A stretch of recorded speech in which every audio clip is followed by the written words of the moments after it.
This is Emmanuel live again at UNCF Philly's Afternoon Tea Women of Faith and Education event. And I have a special young lady with me here today.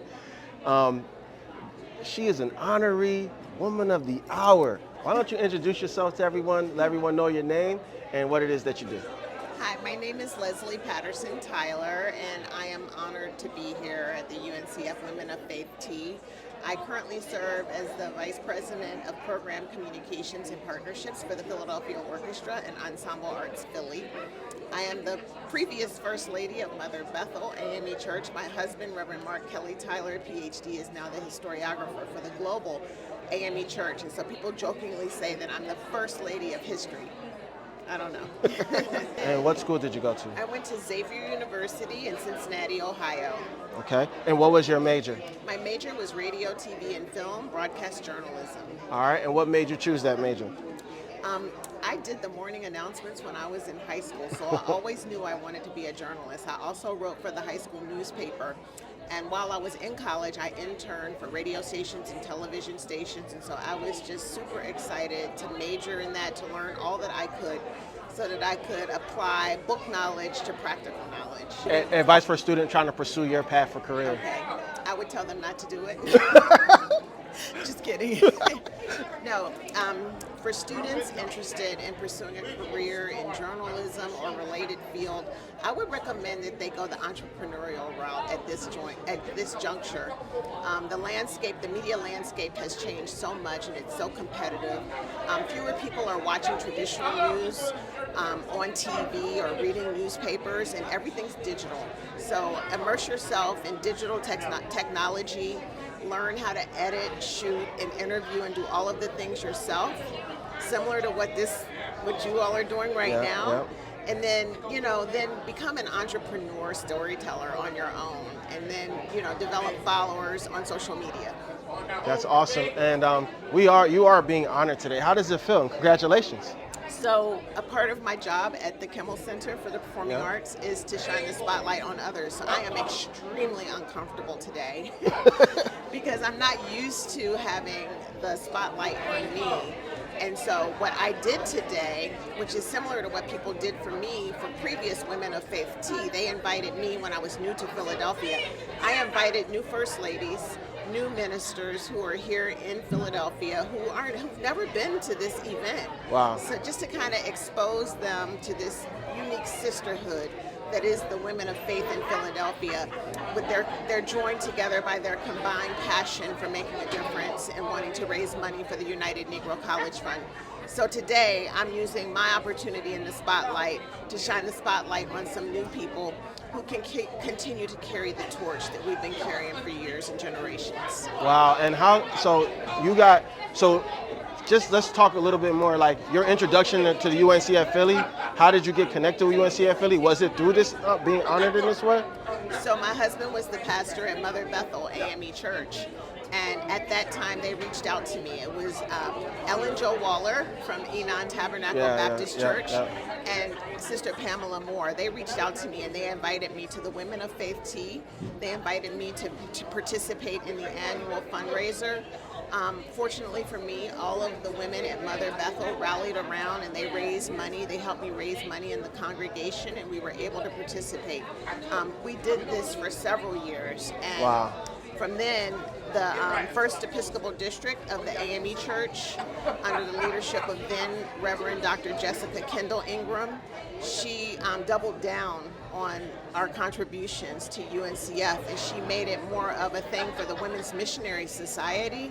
And so more women from other AME churches in Philadelphia joined forces to just have a stronger AME presence at the UNCF Women of Faith Tea. Wow. So anything that I can do to pass the torch to the next generation. My husband's no longer the pastor at Mother Bethel anymore, but I'm still very passionate about the United Negro College Fund. I have taken that passion to my job.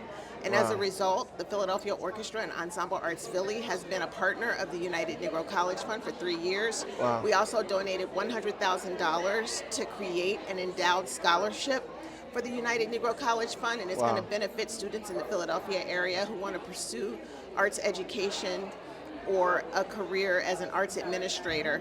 And so I'm extremely committed to this work.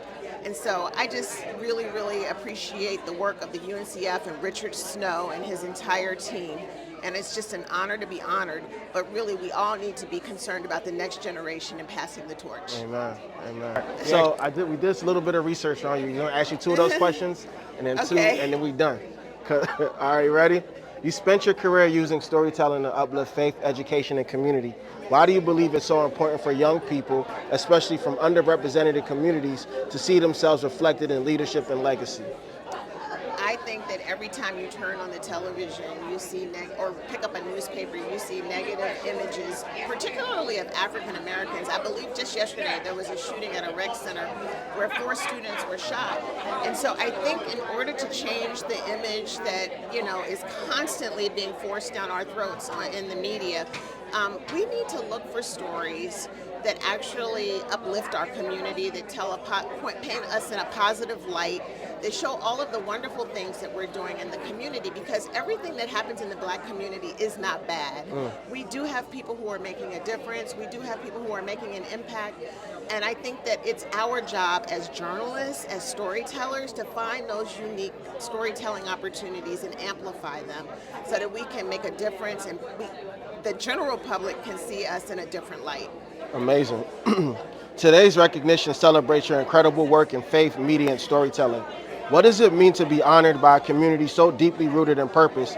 And how does this moment reflect the mission of Tyler Made Media on your work with the Philadelphia Orchestra and Ensemble Arts?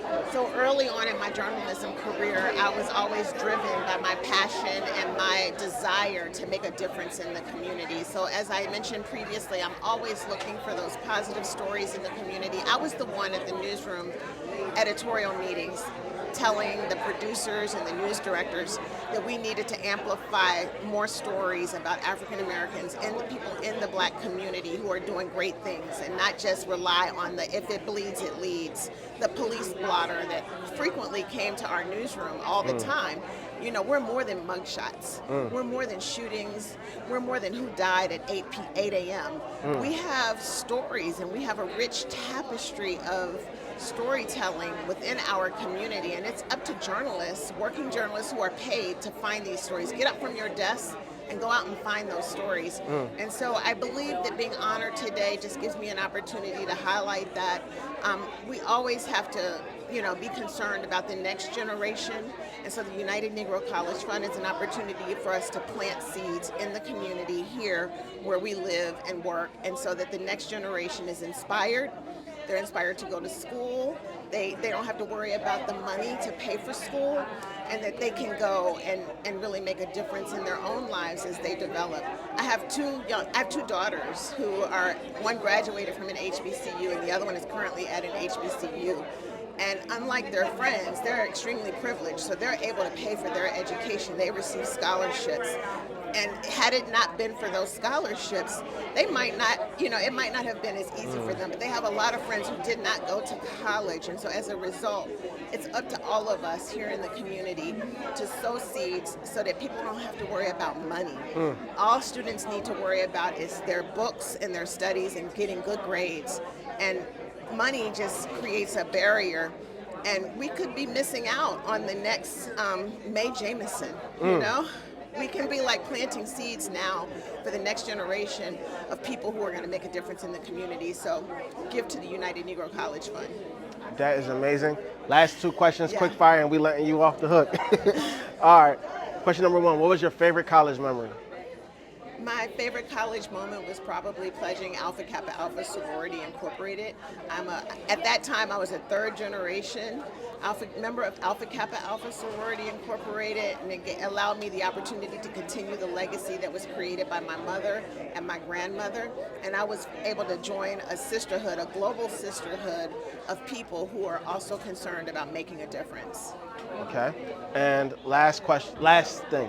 If you could say one thing to your high school self, what would that be? Oh my God, it's so hard because I knew exactly what I wanted to do. I knew in high school that I wanted to be a journalist, and that's all I ever did was journalism. And so I would just say, go be you. Go be you. That's what it is. Thank you so much, All right. Leslie. Congratulations again. Thank you. And Thank you so much. Thank you for all the awesome work that y'all doing for supporting organizations in the city. Thank you. And thank you, United Negro College Fund.